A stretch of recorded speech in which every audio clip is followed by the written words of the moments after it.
Tiada gading yang tidak rusak. Tiada gading yang tidak retak. Tiada manusia yang sempurna. Pasti dalam menjalankan amanah ada kekurangan. Angin perubahan kembali berhembus dari Istana Negara. Presiden Prabowo Subianto dalam langkah politik yang dinilai tegas dan berani melakukan perombakan besar terhadap jajaran Kabinet Merah Putih. Dalam reshuffle kali ini, satu nama paling mencolok yang dicopot dari jabatannya adalah Sri Mulyani Indrawati, yang selama 2 periode menjadi Menteri Keuangan Republik Indonesia. Langkah ini tentu bukan tanpa kejutan. Sri Mulyani yang dikenal luas sebagai figur kuat dalam reformasi fiskal telah menjadi ikon stabilitas ekonomi nasional selama hampir 2 dekade. Tapi pada Senin pagi yang cerah, 8 September 2025, Presiden Prabowo mengumumkan bahwa kursi Menkyu kini resmi diduduki oleh Dr. Purbaya Yudi Sedawa, nama yang mungkin tak sepopuler Sri Mulyani di mata publik, tapi punya jejak panjang di balik layar ekonomi Indonesia. Bukan penggantian biasa. Dalam konferensi pers yang disiarkan langsung dari Istana Merdeka, Presiden Prabowo menegaskan bahwa pergantian ini bukanlah bentuk ketidakpuasan, melainkan penyesuaian strategis menuju babak baru pembangunan ekonomi Indonesia yang lebih mandiri, kompetitif, dan berpihak pada rakyat kecil.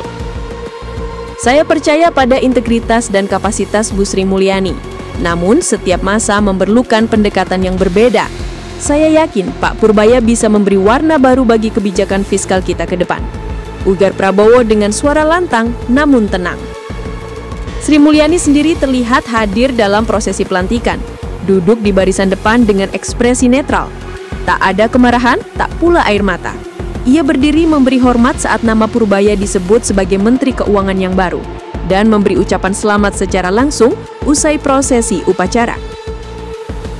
Dalam dunia politik yang penuh intrik, momen ini mencerminkan transisi kekuasaan yang nyaris tanpa friksi. Namun tetap saja, publik bertanya, mengapa sekarang? Mengapa Sri Mulyani? Dan siapa sebenarnya Purbaya Yudi Sedawa? Respon publik dan pasar. Kabar reshuffle langsung mengguncang ruang publik. Di media sosial, tagar hashtag Sri Mulyani dicopot dan hashtag Purbaya Menkyu langsung trending. Sebagian menyuarakan kekaguman pada Purbaya yang dinilai punya kapasitas, tapi tak sedikit pula yang menyayangkan mundurnya sosok Sri Mulyani. Di sisi pasar, reaksi cukup netral. Rupiah sempat melemah tipis di pagi hari, tapi menguat kembali menjelang siang setelah Purbaya menyampaikan pidato perdananya yang menjanjikan keberlanjutan kebijakan disiplin fiskal serta dorongan pada investasi produktif. Saya tidak akan mengubah arah besar kebijakan keuangan negara. Saya hanya akan memperkuat fondasi agar APBN kita lebih berdampak langsung pada kehidupan rakyat, ujar Purbaya. Sinyal politik di balik reshuffle. Beberapa pengamat politik menilai langkah ini sebagai bagian dari konsolidasi kekuasaan Presiden Prabowo menjelang tahun-tahun krusial pemerintahannya. Dengan banyak target ambisius, dari swasembada pangan, pertahanan nasional, hingga pembangunan IKN, Prabowo dinilai ingin memastikan bahwa semua lini kabinetnya seirama dengan visinya. Sri Mulyani, meskipun cemerlang, sering disebut terlalu teknokratis dan kurang fleksibel terhadap pendekatan populis.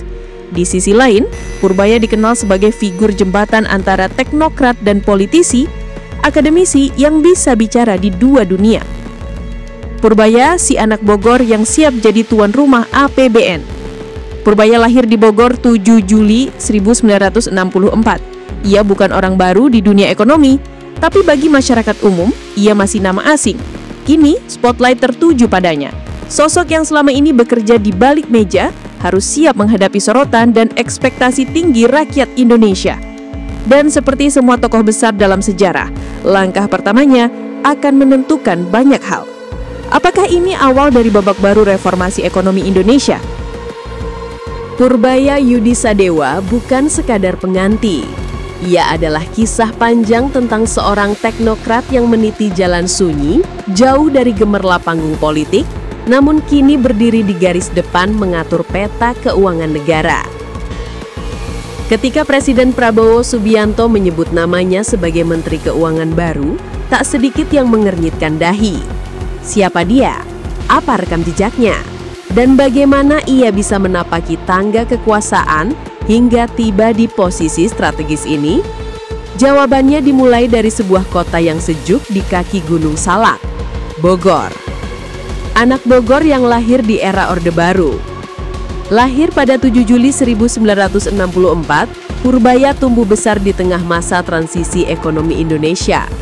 Ayahnya dikenal sebagai sosok pendidik yang sederhana dan ibunya seorang ibu rumah tangga yang disiplin dalam hal pendidikan.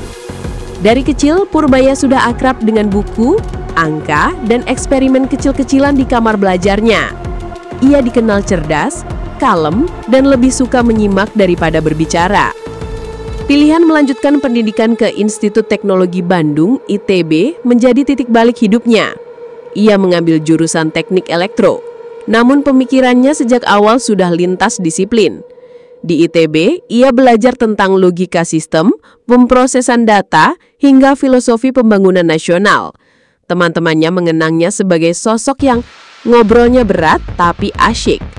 Namun dunia kampus bukan akhir dari petualangannya, melainkan gerbang menuju dunia yang lebih besar. Mencicipi dunia global di Schlumberger. Setelah lulus dari ITB, Purbaya bergabung dengan Schlumberger Overseas SA, perusahaan multinasional di bidang jasa minyak dan gas. Dari tahun 1989 hingga 1994, ia bekerja sebagai field engineer yang berpindah-pindah dari Timur Tengah hingga Amerika Latin.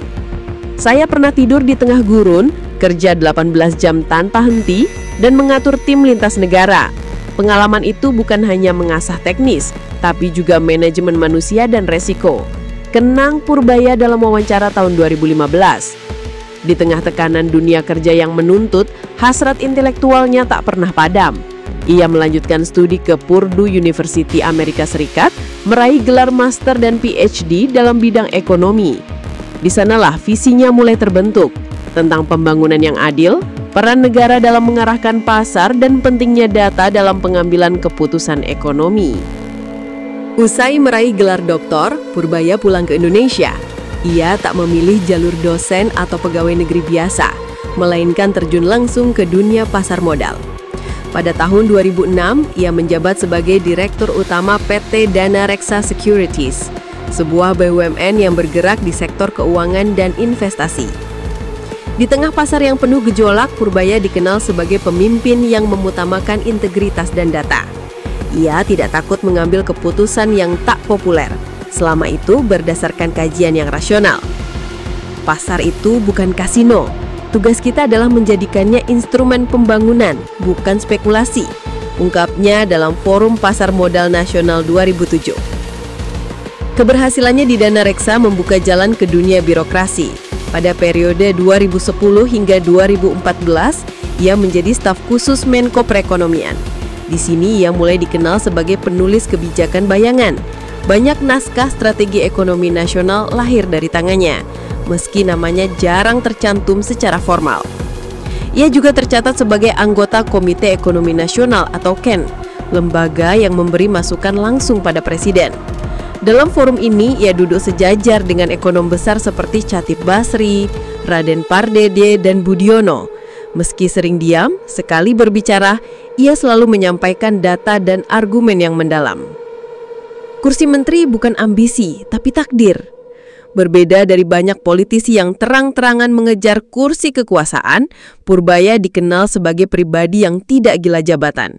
Ia lebih banyak bekerja di belakang layar, sebagai konsultan, periset, dan penasehat.